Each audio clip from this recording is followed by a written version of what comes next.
નમસ્કાર ખેડૂત મિત્રો, આપણી યુટ્યુબ ચેનલ યોજના માર્ગદર્શનમાં તમારું હાર્દિક સ્વાગત છે। તો મિત્રો, આપણે આજે વાત કરીશું બોરવેલ પંપ સહાય યોજના, જેમાં 50% થી 60% સબસિડી મળવાપાત્ર છે। તો આજના જમાનામાં 60% કરતાં વધારે લોકો ખેતી પર નિર્ભર છે। તેઓમાં પૂરતા પાણીની સગવડ હોવી જરૂરી છે। પાણી ન હોય તો ખેતીમાંથી કોઈ સારો પાક લઈ શકાતો નથી। તેવા સંજોગોમાં ગુજરાત સરકાર દ્વારા બોરવેલ પંપ સહાય વરદાન રૂપ સાબિત થાય છે। તો આજે આપણે બોરવેલ પંપ સબસિડી વિશે વાત કરવાના છીએ। બોરવેલ પંપ એ એક ખાસ પ્રકારનું પાણી ખેંચવાનું મશીન છે, જે જમીનમાં ઊંડે સુધી ખોદાયેલ બોરવેલમાંથી પાણી બહાર ખેંચવા માટે વપરાય છે। ખેતી, ઘરગથ્થુ ઉપયોગ, ઉદ્યોગ, બગીચા તેમજ પીવાના પાણી માટે આ પંપ ખૂબ ઉપયોગી છે। બોરવેલ પંપ સબસિડી એટલે જમીનમાં ઊંડે ખોદેલા બોરવેલમાંથી પાણી ખેંચવા માટે બનાવાયેલ ખાસ પ્રકારનો પંપ।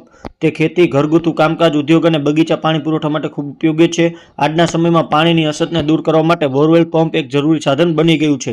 તો ચાલો મિત્રો, આપણે વાત કરીએ તો આ યોજનાનું નામ છે બોરવેલ પંપ સહાય યોજના। કોણ લાભ લઈ શકે છે? તો ગુજરાતના સામાન્ય જાતિના પશુપાલક ખેડૂત।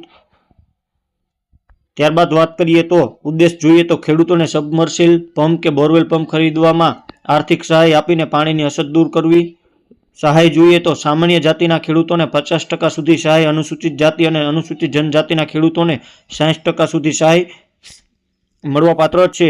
ત્યારબાદ વાત કરીએ તો મિત્રો, તેની માન્ય વેબસાઇટ જોઈએ તો iKhedoot.gujarat.gov.in પર તમારે ઓનલાઈન અરજી કરવાની હોય છે, જે વેબસાઇટ તમે અહીં સ્ક્રીન પર જોઈ શકો છો મિત્રો। ત્યારબાદ વાત કરીએ તો બોરવેલ પંપના મુખ્ય પ્રકારો, જેમાં સબમર્સિલ પંપ એટલે કે પાણીમાં ડૂબેલું રહે છે, ઊંડા બોરવેલ માટે સૌથી વધુ ઉપયોગ થાય છે, ઓછા વીજ ખર્ચે વધુ પાણી ખેંચી શકે છે। ટ્યુબવેલ પંપ એટલે કે સામાન્ય રીતે મધ્યમ ઊંડાણ માટે ગ્રામ્ય વિસ્તારોમાં ખેતી માટે વપરાય છે। પછી સેન્ટ્રીફ્યુગલ પંપ એટલે કે પાણીની મોટી ટાંકી અથવા નજીકના બોરવેલ માટે યોગ્ય સ્થાપન સરળ છે। તો મિત્રો, આપણે વાત કરીએ તો બોરવેલ પંપના ઉપયોગો એટલે કે ખેતી માટે સિંચાઈ, પીવાના પાણી માટેનો પુરવઠો પૂરો પાડવો, ઉદ્યોગમાં મશીનરીમાં પાણી સપ્લાય કરવા માટે, બગીચાને લોનમાં પાણી આપવા માટે। તો મિત્રો, બોરવેલ પંપ સબસિડીથી શું ફાયદા થશે તેની વાત કરીએ તો ઊંડે સુધીનું પાણી સરળતાથી ઉપલબ્ધ થાય છે, ઓછી માનવ મહેનત રહે છે, ખેતીમાં સતત પાણી મળવાથી ઉપજમાં વધારો, ઘર અને ઉદ્યોગ માટે પાણીની સમસ્યાનો હલ થાય છે મિત્રો। તો સહાય કેટલા રૂપિયા મળશે? તો મિત્રો, સામાન્ય જાતિના ખેડૂતોને 50% સુધી સહાય મળવાપાત્ર છે। તેવી જ રીતે અનુસૂચિત જાતિ, અનુસૂચિત જનજાતિના ખેડૂતોને 60% સુધી સહાય મળવાપાત્ર છે। સહાયની મર્યાદા સામાન્ય રીતે ₹30,000 થી 50,000 સુધી હોઈ શકે છે, જે જિલ્લાવાર ફેરફાર પણ થઈ શકે છે મિત્રો। બોરવેલ પંપ સબસિડી કોણ લાભ લઈ શકે છે? તો મિત્રો, બોરવેલ પંપ સહાય ખરીદવા માટે સરકાર પણ આપશે સહાય।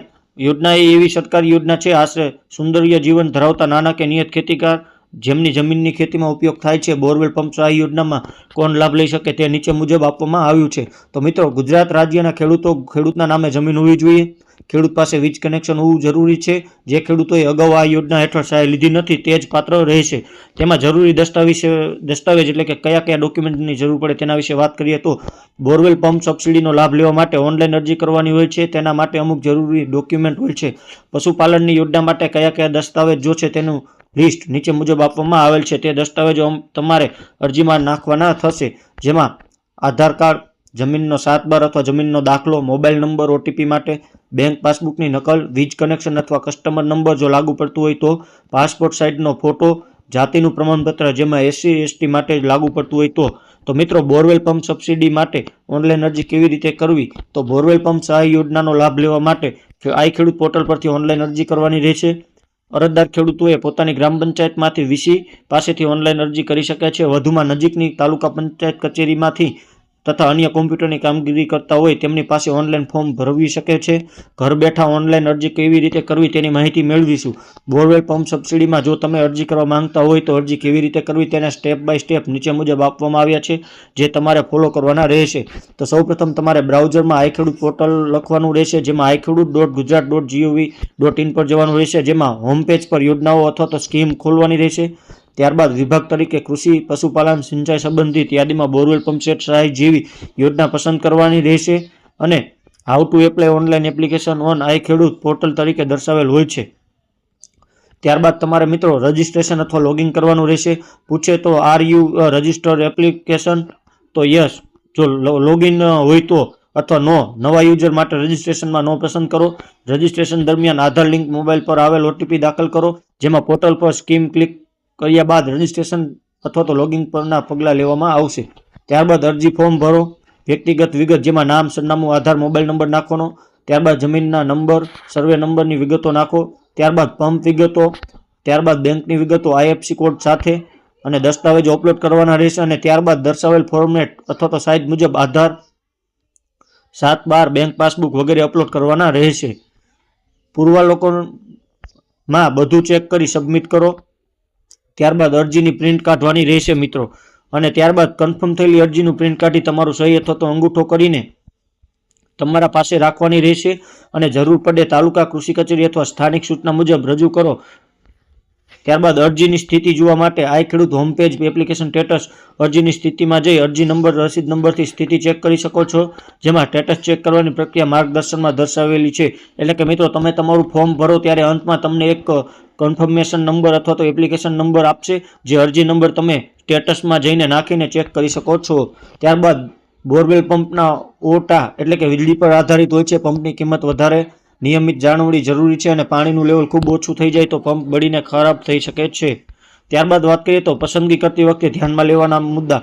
જો બોરવેલ યોજનામાં પાસ થયા બાદ તેની પસંદગી કરવાની હોય તો તેના માટે શું શું ધ્યાનમાં લેવાના મુદ્દા તે નીચે મુજબ છે. તો બોરવેલની ઊંડાઈ તમારે ખાસ ધ્યાનમાં રાખવાની રહેશે.